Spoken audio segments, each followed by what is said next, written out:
কোরআনে ৬০০টা পৃষ্ঠা আছে। কত পৃষ্ঠা? একটা হাফেজি কোরআনে ৬০০ পৃষ্ঠা থাকে। প্রত্যেক ২০ পৃষ্ঠায় একটা করে পারা শেষ হয়।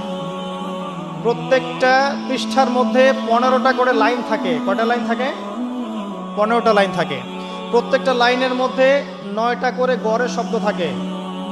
গড়ে ৯টা করে শব্দ থাকে। এক পৃষ্ঠায় দেখবেন ১৩৪ বা ১৩৫টা শব্দ থাকবে।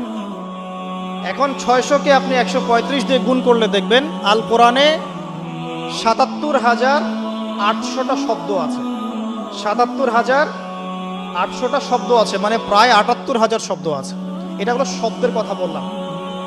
এই শব্দগুলো সব নতুন শব্দ নয়, এগুলো বের হয়েছে মাত্র ৪ থেকে ৪,৫০০ শব্দ থেকে। মাত্র ৪ থেকে ৪,৫০০ শব্দ থেকে। এই শব্দগুলো আবার ৩ ভাগে ভাগ করা যায়। এক ভাগ হচ্ছে নাউন